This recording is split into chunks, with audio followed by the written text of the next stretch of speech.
बिस्मिल्लाहिर्रहमानिर्रहीम। आज हम डिस्क्रीट स्ट्रक्चर के लेक्चर 1 की बात करेंगे। और सबसे पहले हम अंडरस्टैंड करते हैं कि डिस्क्रीट मैथमेटिक्स या डिस्क्रीट स्ट्रक्चर भी जिसे हम कहते हैं, इसमें हम क्या स्टडी करते हैं। तो discrete mathematics is the branch of mathematics in which we study discrete values. ठीक है, जैसे ये हमारे फर्स्ट स्लाइड में भी हमें नज़र आ रहा है कि कुछ हमारे पास डिस्क्रीट का एक ग्राफ बना हुआ और एक कॉन्टीन्यूस वैल्यूज़ के। तो डिस्क्रीट वैल्यूज़ कौन सी होती हैं जिनको हम काउंट कर सकते हैं, और कॉन्टीन्यूस वैल्यूज़ वो होती है जिनको हम मेजर करते हैं। तो हम अगर डिस्क्रीट वैल्यूज़ की एग्जांपल लें तो number of students in class, क्योंकि या तो क्लास में 10 स्टूडेंट्स होंगे या 12 होंगे या 20 होंगे। कभी भी ऐसे नहीं होता कि 20.5 स्टूडेंट्स हों, ठीक है ना। और कॉन्टीन्यूस वैल्यूज़ कौन सी होती हैं जिनको हम कहें कि हाइट ऑफ अ पर्सन या टेम्परेचर, ठीक है ना। तो ये वो वैल्यूज़ हैं कि जिनको हम मेजर करते हैं। तो ये डिस्क्रीट मैथमेटिक्स में या स्ट्रक्चर्स में हम सिर्फ डिस्क्रीट वैल्यूज़ को स्टडी करते हैं। डिस्क्रीट वैल्यूज़ में जो जो एग्जांपल्स आएंगी, जो जो प्रॉब्लम्स आएंगी, हम उन्हें सॉल्व करेंगे। तो हमारी जो ये एक फर्स्ट लेक्चर है, इसमें हम तो कुछ बेसिक्स को स्टडी करेंगे। जैसे सेट ऑफ इंटीजर्स हैं, तो इंटीजर में हमारे पास जो है तो माइनस इन्फिनिटी से लेके पॉजिटिव इन्फिनिटी तक हमारे पास सारी वैल्यूज़ आती हैं, ठीक है। इनको हम कहते हैं कि दीज आर इंटीजर वैल्यूज़, जो भी इन माइनस इन्फिनिटी से प्लस इन्फिनिटी के दरमियान वैल्यूज़ आती हैं। और इसी को हम बेसिकली जो है तो माइनस इन्फिनिटी से प्लस इन्फिनिटी तक ये जितने भी हमारे पास वैल्यूज़ होंगी, इनको हम क्या कहते हैं कि दीज आर रियल नंबर्स, ठीक है। इनको हम क्या कहते हैं, रियल नंबर्स। तो what is discrete mathematics? Discrete mathematics concerns process and consist of sequence of individual steps, ठीक है। जैसे पहले हमने आसान लफ्ज़ों में समझा कि discrete mathematics is branch of mathematics in which we study discrete values. तो अगर हम इसकी थोड़ी सी मज़ीद फॉर्मल डेफिनेशन की बात करें तो इसमें हम सीक्वेंस ऑफ स्टेप्स की बात करेंगे, ठीक है। सीक्वेंस ऑफ इंडिविजुअल स्टेप्स के, अगर आपने किसी भी प्रोसेस को एग्जीक्यूट करना है तो उस प्रोसेस के लिए कौन कौन से स्टेप्स रिक्वायर्ड होंगे उसको कंप्लीट करने के लिए, वो हम सारा डिस्क्रीट मैथमेटिक्स में स्टडी करेंगे। और वो जो नंबर ऑफ़ स्टेप्स होंगे वो डिस्क्रीट होंगे, ठीक है ना, काउंटेबल होंगे। अच्छा जी, तो सेट की अगर हम डेफिनेशन देखें तो set a well defined collection of object is called a set. जैसे a set of class students of class 9, a set of students of class 10, set of students of class pre engineering, set of students of class medical, pre medical.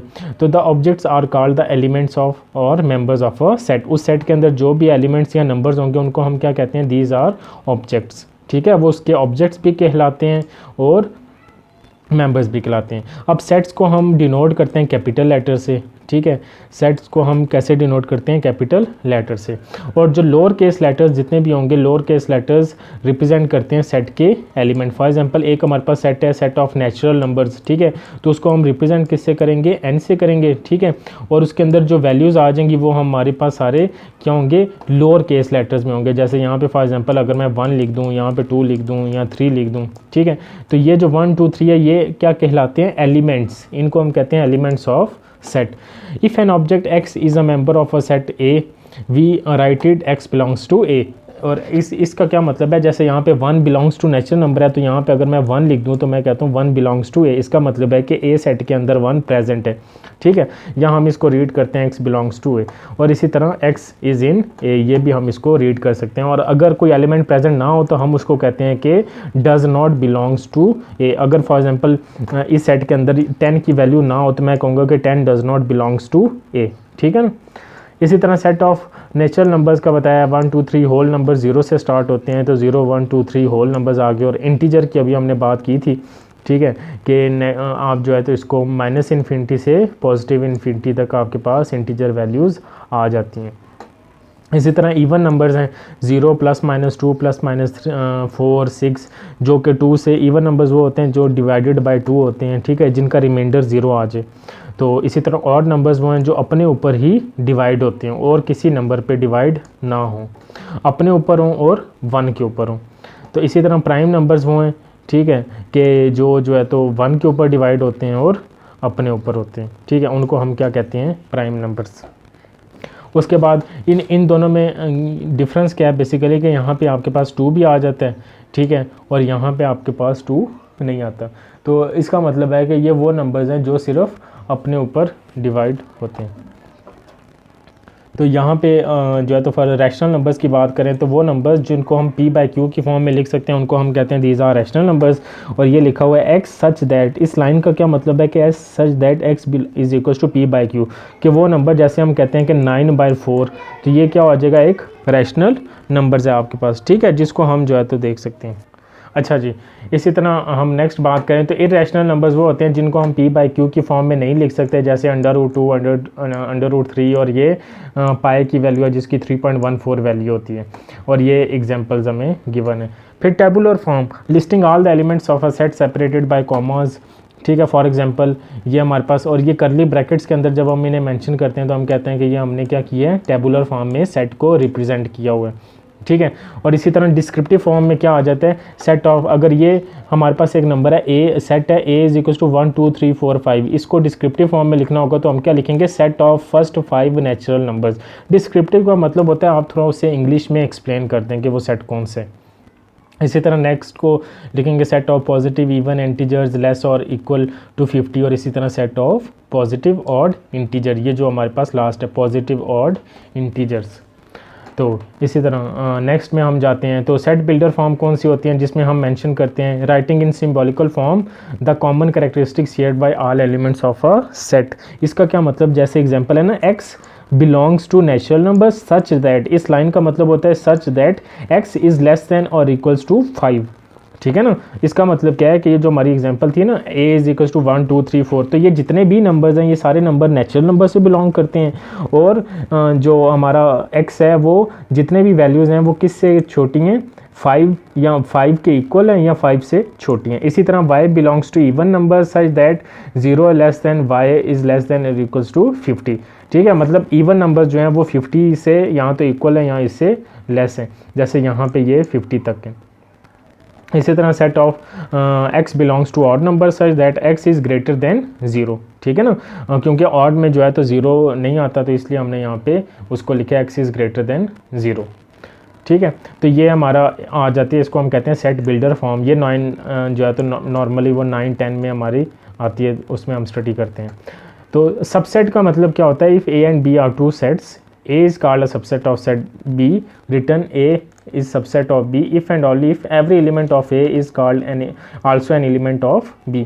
For example a set के अंदर आपके पास 1 2 3 है, ठीक है, और b set के अंदर भी आपके पास 1 2 3 है, तो हम कहेंगे कि a is a subset of b, क्योंकि a के अंदर भी वो सारे एलिमेंट्स हैं जो कि एज इट इज़ b के अंदर एलिमेंट्स हैं, ठीक है। तो इसकी एग्जांपल है when a is subset of v then b is called super set of e। Super set का मतलब है कि हर एक एलिमेंट, ठीक है ना, अगर एक b सेट के अंदर फॉर एग्जांपल 3 एलिमेंट्स हैं तो वो तीनों के तीनों प्रेजेंट हुए एक के अंदर, तब हम कहेंगे कि this is super set.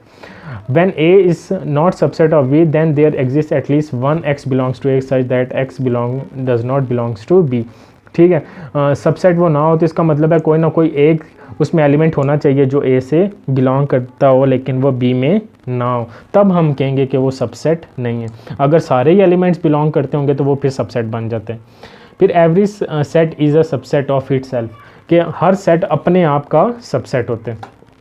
For example ये आपको 4 सेट्स गिवन है तो a is a subset of b, ठीक है, जैसे यहाँ पे a क्या आ गया 1 3 5, और b क्या है, b के अंदर भी देखें 1 भी है 3 भी है और 5 भी है, तो इसलिए हमने यहाँ पे लिखा है a is subset of b। इसी तरह a is subset of d, तो यहाँ पे a और d के अंदर भी क्या है 1 3 5 1 3 5, तो ये जो है तो तीनों एलिमेंट्स हैं, तो ये सुपर सेट भी बन जाता है आपका जो a। और इसी तरह जो फर्दर है वो सबसेट नहीं है क्योंकि 5 नहीं है, और दोनों के अंदर अगर हम a की बात करें तो इसमें 5 है, लेकिन अगर हम c की बात करेंगे तो इसमें 5 नहीं है, तो इसका मतलब है कि ये सबसेट नहीं है। अब प्रॉपर सेट कौन सा होता है, if a and b sets, a is a proper subset of b if and only if every element of a is in b but there is at least one element of b that is not in a। इसको हम क्या कहते हैं, proper subset. मतलब a के जितने भी elements हों, a के अंदर फॉर एग्जांपल 1 2 3 है, तो वो सारे के सारे b में प्रेजेंट हों, लेकिन b के अंदर कोई एक एलिमेंट ज़्यादा होना चाहिए जो कि a में ना हो, तो तब हम कहेंगे कि this is a proper subset. तो प्रॉपर सबसेट की एग्जांपल ले लें तो a सेट है 1 3 5, b सेट है 1 2 3 4 5। अब देखें b के अंदर ये जो 2 है ये एक एक्स्ट्रा है जो कि a में नहीं है, तो इसलिए हम कहते हैं कि A is a proper subset of B। इसी तरह और एग्जांपल्स हैं जो है, तो यहाँ पे ये गिवन है कि N is proper subset of W, whole number और इंटीजर का ये जो है तो डिफरेंट। अब दो सेट्स को हम इक्वल कब कहेंगे? If and only if every element of A is in B and every element of B is in A. ठीक है, दो सेट्स हैं उनको हम इक्वल तब कहते हैं जब दोनों के एलिमेंट्स सेम हो। ठीक है, मतलब ए सेट में भी 1 2 3 और बी सेट में भी 1 2 3 है, तो हम कहेंगे कि A and B are equal. जैसे यहाँ पे एग्जांपल है इक्वल सेट्स की, ए सेट है हमारे पास, तो बी क्या set of positive divisors of 6। ठीक है, सी है 3 1 6 2 और डी है 1 2 2 3 C. Then A B C D are all equal sets. Are all equal sets का मतलब है कि ए में भी 1 2 3 6 है, इसमें भी 1 2 3 6 होगा, इसमें भी 1 2 3 6 है और इसमें भी 1 2 3 6 है। तो सब में जो है तो सेम वैल्यूज़ आ रही हैं, इसलिए हम कह रहे हैं कि ये इक्वल है। इसमें नंबर बेशक ज़्यादा हो जाए एलिमेंट्स के, लेकिन वैल्यूज़ सेम होनी चाहिए। नल सेट वो होता है जिसमें कोई जो है तो वैल्यू ना हो, जैसे x is a person taller than 10 feet, तो 10 फीट से लंबा तो कोई इंसान हो ही नहीं सकता, तो हम कहेंगे कि A is a empty set. ठीक है, उनको हम नल सेट कहते हैं। A set which contains no element is called null set. ठीक है, और इसको हम डोनेट करते हैं 5 से या एम्प्टी ब्रैकेट से, तो इसकी एग्जांपल आ गई। इसी तरह फर्दर हम चलते हैं, तो ये सारे कुछ है कि x बिलोंग्स टू x, क्योंकि यहाँ पे x है तो हम यहाँ पे ट्रू स्टेटमेंट आ जाएगी। ये सबसेट भी है, x belongs to this x, तो इसका क्या मतलब है?